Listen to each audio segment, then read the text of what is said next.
Please, let's get a divorce. I'm leaving. I always thought I had given my all as a wife and a mother. For 20 years, I somehow endured the harassment from my husband and in-laws, but I've reached my limit. You finally decided to leave her. You took too long, you ugly thing. That's right, liberally too long. From now on, this house is ours. Just disappear already. Out, you ugly thing. Didn't you ever come back? Yes, I have no intention of returning, no matter what happens. I said with a meaningful smile, leaving the house I lived in for 20 years. A few days later, upon learning the truth, my husband and in-laws frantically called me, begging me to return. Come back, please. You're asking no? I told you I won't return. Uxtabeden serves you right? I'll let them figure out how to live without me. I'm Emmy. I'm a 50-year-old housewife. Though I say housewife, I write novels as a hobby and have a decent passive income, so I'm not really struggling financially. I married my husband Ricky 20 years ago when we had our daughter, Amelia, now 20, and her son Kevin, 18. We lived together as a family of 4. However, my daughter Amelia said, Ma'am, I'm going to Boston. I decided to leave this house. I want to become a hairstylist. So, I'm going to gain experience in Boston. I finally found something I want to do, she said with shining eyes. It was sad to have my beloved daughter leave home, but I wanted to support her dream. I understand. If you're going to do it, give it your all. I'll be rooting for you. Go for it. Amelia. Thank you. I will. And so she left home last year.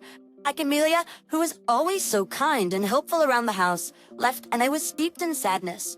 And now my son is also leaving for college. Kevin, when are you moving? Are you all ready? Do you have everything you need? Next week. On vacation. All set. I finished exams, and I am so excited about college. I'll go to Boston and become so popular. You really think so?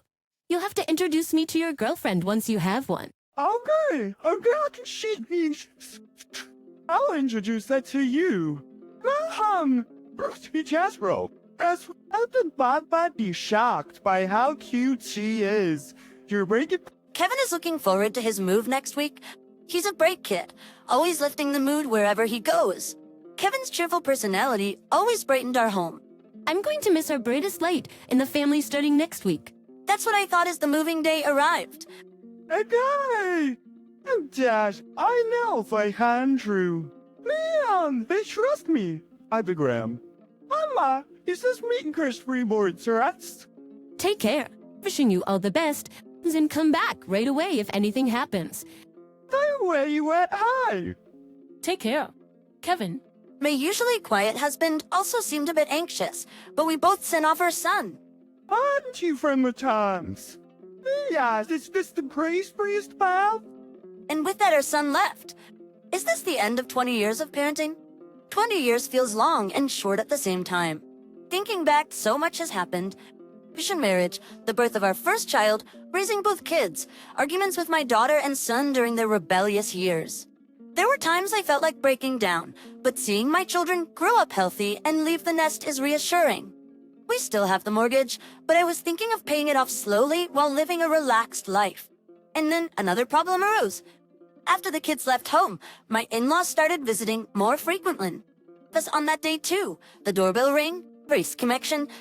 I stopped doing the dishes and looked at the security monitor where my in-laws stood.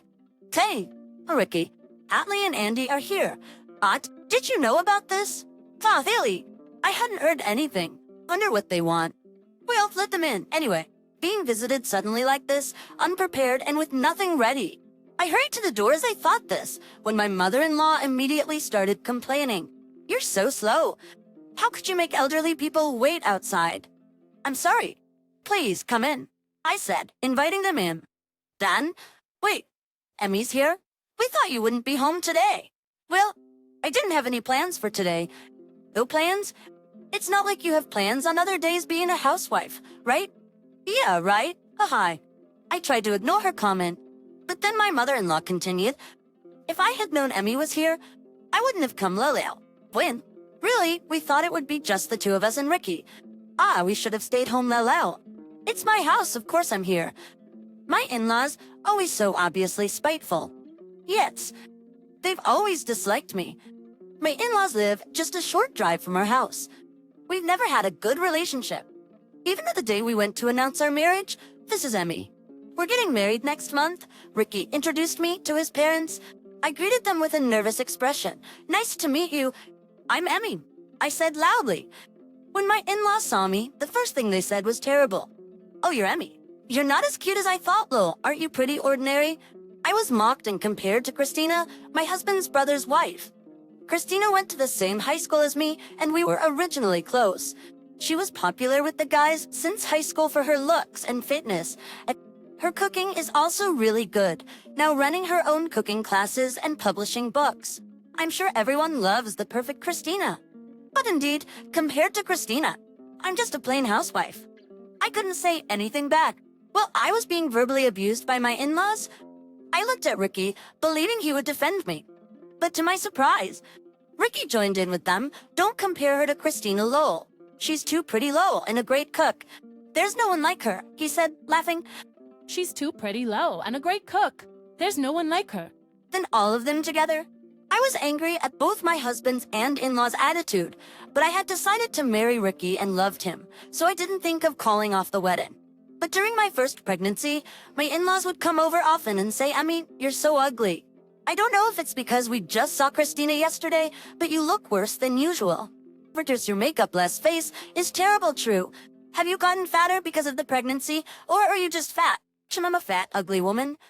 They said, criticizing my appearance during pregnancy to the point where I thought it was discrimination. I disliked my in-laws so much for mocking people's appearances that I considered divorce several times. But I was pregnant with my dear daughter, so for her sake, I endured all this, not wanting to take her father away from her just because of my decision. After Amelia was born, my in-laws rarely came to the house, and I was relieved with the less frequent visits. They hardly wanted to see their granddaughter and only came to the house, after a long time, only to speak like this. What brings you here today? What? Just came for a meal. But you didn't tell us, did you? Do we need to notify you every time we want to see our son? Let us in quickly. Rushed by them, I reluctantly let my in-laws into the house. As soon as they entered, they sat on the couch, turning on the ECN TV, making themselves comfortable. Can you even serve a cup of tea? We're guests. You're not very thoughtful. But I don't have any tea. Hey, Dad and Mom have come all this way. Can you serve some snacks or tea? If not, go buy some right now. You have no common sense. Also, I rushed to the grocery store, bought tea and snacks, and served them to my in-laws, who still complained. So slow. I'm sorry. I wasn't prepared for sudden guests. Enough. Prepare dinner right now. We're guests. Do you know what a housewife means? You should already be working before we tell you to. Yes, I'll start cooking right away. I hurriedly began preparing meatloaf, salmon sautéed spinach, and mashed potatoes for dinner, hoping to make it in time for my husband and in-laws. In my mind, I'd chosen food that I thought would be universally appealing, especially for the older generation. What's this meatloaf gravy? It's so bland. And what's with the choices? So plain. Actions, seriously. The spinach is bland too. Can you cook? Then you're useless. Once again, my cooking didn't meet their expectations. Then my husband said, Come on, calm down, both of you. Ricky had saved me. Just with him there, maybe the atmosphere would change a little. I couldn't talk back and was always unilaterally blamed by my in-laws, so I felt a moment of relief when Ricky stopped them. But unbelievably, he started siding with them. This is typical of her. If she's plain in looks, you can bet her cooking is plain too. Ching, what a terrible husband. I was foolish to think for a moment that I was grateful for him being there. I'm sorry. That was all I could say. Why do I have to be criticized like this? When the kids were here, the harassment from my in-laws ceased in front of their grandchildren. But once the kids left the house, the harassment towards me started again. Lately, my in-laws have been coming to our house almost every week. That night, I decided to talk to Ricky about the harassment from his parents. Hey, Natalie and Andy keep saying my cooking is bad and why I'm always here. They said it again today. Every week, they come over and complain like this. Can you please talk to them? Dad and Mom's comments are just jokes. Don't take it so seriously. Or maybe you had a really bad attitude. No, I really haven't done anything. Anyway, just handle it well. But you're annoying. You worry too much. But, Shut up. Don't complain about my parents anymore. And with that, my husband stormed out of the room. In the end, talking to him solved nothing. I just upset him. The next day, my in-laws came over. Emmy's home again. Being a housewife is so easy, isn't it? Spending 20 years living off Ricky's earnings. Nicked me, buried me. Recently, my in-laws have been here almost every day. I feel like I'm going to lose my mind. Dang, I'll talk back. thinking that, I gathered my courage and said loudly, I'm not just idling away my time. Everyone present was probably surprised to hear me raise my voice. Tay, don't talk back like that. It's embarrassing. That's why my parents dislike you. This green embarrassing, but it's the truth. Can you say something? Every day. I don't know what to do about Natalie and Ricky. I feel like I'm going crazy. I couldn't help but cry in front of my in-laws and husband. I'd reached my limit, but even seeing me like this, neither my in-laws nor my husband apologized or defended me. There was no one on my side in this house. Christina is so different. She's beautiful, sociable, and a great cook. I'm ashamed of you. Emmy can't cook, isn't pretty or charming, just a plain housewife. And now she's crying. It's just pathetic. So true. Can't believe you married such a woman. Yeah, I was young and foolish. I wouldn't have married her otherwise. Peach, Ricky, you're such a bad guy. Ricky, you're such a bad guy. But you made Emmy shut up. I mean, right? They laughed uproariously. I was unable to talk back to such terrible remarks and fell silent. My spirit was completely shattered. It seemed they had discussed getting rid of me from the house while I was away. Their hurtful actions might have been leading up to this. Come on. Emmy, you have such a strong mind. Just leave the house already. When you leave, Pretty Maid, us three are going to live in this house from now on, Frouch. First, the child rearing is over. Not at your eye. You're no longer needed. We talked about it with Dad and Mom. Mas Mea. Where did you when you were Fred's cat with Publitano? Spurs Emmy. Ads for expression and you. Korea? The laziness? I said, I understand. Let's get divorced. I thought I had done my best as a wife and mother. I had endured harassment from my husband and in-laws for 20 years. But now I'd reached my limit and decided to leave this house. Really? Axue. You finally decided to leave, huh? You took way too long. You're a nuisance.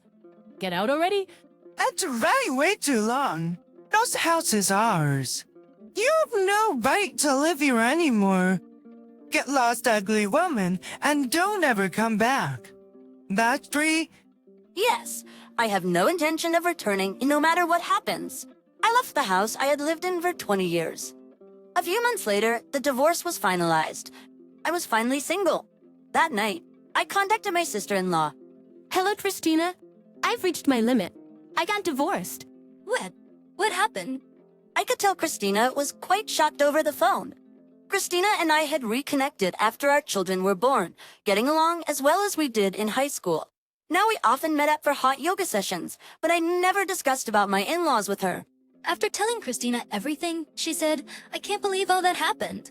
I had no idea. You went through a lot. She was concerned about me, tears in her voice. If you don't mind. Emmy, why don't you come stay with us for a while? Are you sure? Of course. My kids have moved out, and plus we should have protected you. I'm sorry for not being able to do anything. Actually, it's diary. Let me make it up to you. Thank you. And so I ended up staying with my brother-in-law and his wife until I found a new place. Soon after, I received numerous calls from my mother-in-law. Since Christina was there with me, we looked at each other, discussing what to do. Despite the persistence, we decided to answer the call. Putting it on speakerphone, we listened together. Emmy, I'm sorry for what I did. I had no idea Ricky was spending money like that. We can't live in that house anymore. Please come back. He always lied about going to play golf and would leave the house only to spend the entire day from morning to night at casinos. He was the worst kind of husband, withdrawing money from our bank account without permission to use at the casino. Oh, you didn't know. He's addicted to gambling. There's no way you could save him. How could you live in that house being just a housewife? We were planning to live comfortably in a big house with Ricky's and my husband's money. But with Ricky's spending, our savings won't last. It seemed my in-laws had been depending on Ricky's earnings, but their son turned out to be just a wasteful gambler. To a huge miscalculation. Hearing such selfish remarks, Christina suddenly took the phone from me. Hello, Natalie. Was long time no see. What? That voice? Christina, why are you with someone like her? Someone like her? Emmy is a wonderful person. You're such a fool for not realizing Emmy's charm. You've been bullying my dear sister-in-law, haven't you? Bullying? But she's just a plain, ugly housewife compared to you. Just a housewife? Let me tell you, Emmy writes novels and has a substantial passive income. She writes amazing stories, far better than mine, and she's a more popular author. In fact, writing novels was my hobby. Christina introduced me to many contacts 10 years ago, which led to my publications. My novels became a big hit. That's how I had that passive income, to prevent my gambler husband from using it. I saved money in a bank account under Christina's name. I paid the rent and groceries from that account. I've been publishing short stories at a slow pace since then. That can't be. The plain woman couldn't possibly do that. You wouldn't understand, always looking down on others. I had never talked back to my in-laws for so long, but Christina, much angrier than I could ever be, spoke up for me, scolding my mother-in-law. I realized again how beautiful, wonderful, and strong Christina is. What's gotten into you? Sorry. We were wrong. Me. Christina, come back to our house. We'll apologize properly. My mother-in-law, now crying, pleaded. What? No way we'd associate with terrible people like you. We'll call the police if you bother Emmy or me anymore. Christina said and abruptly ended the call. Thank you. I've been unable to talk back for so long. It feels like a weight has been lifted. I got so mad. I just lashed out. Sorry. It's okay. I didn't want to hear their voices anymore. But are you sure it's okay not to see your in-laws anymore? Won't Jonathan be mad? It's fine. I never liked them either and was talking to Jonathan about keeping our distance. He doesn't want to see them either. Really, apparently. Christina and her husband had also been having troubles with the in-laws. Christina and I laughed together. I had been suffering from their constant criticisms, but with Christina, I felt fearless. Laughing together was proof of that. I immediately blocked my mother-in-law's number. Soon after, my ex-husband also called. I Egenstiterz? What do you mean? What? He yelled as soon as I answered, making me sigh. Though your voice. What do you want now? Dad and Mom have no pension left. I can't live in that house anymore. Come back. What? I don't care about your parents' pension situation. Natalie just called too. I've had enough of your and your mother's stupid requests. What? You've become so arrogant. Even in such a situation, my ex-husband still looks down on me. It's truly appalling. I don't care. I never want to see you or your parents again. You can't live in that house. Serves you right. Frisk, what did you say? Ignoring his shouting, I hung up and blocked his number. Free. That felt so good. Christina, want to go to yoga? I need to sweat out the toxins from talking to them. You're so funny. Of course, let's go. Afterward, Ricky got even more addicted to gambling and squandered his parents' pension. Unable to pay for the house, he sold it. Now, in-laws do odd jobs to save up, and Ricky is attending a gambling addiction treatment center while working part-time, shuttling between work and hospital. As for me, I found an apartment to live in and moved out of Christina's house. We still meet weekly for yoga. Our bond deepened after the incident. I continue writing novels. I love while working part-time to save for my children's education.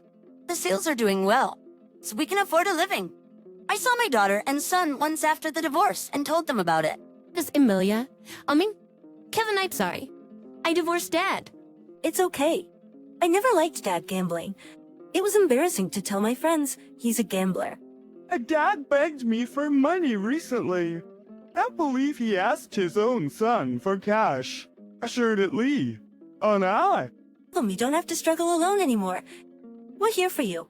I realized how kind and strong my children had grown. The marriage was terrible, but meeting Christina and my children was the best thing. Despite uncertainties, I decided to live happily for my beloved children.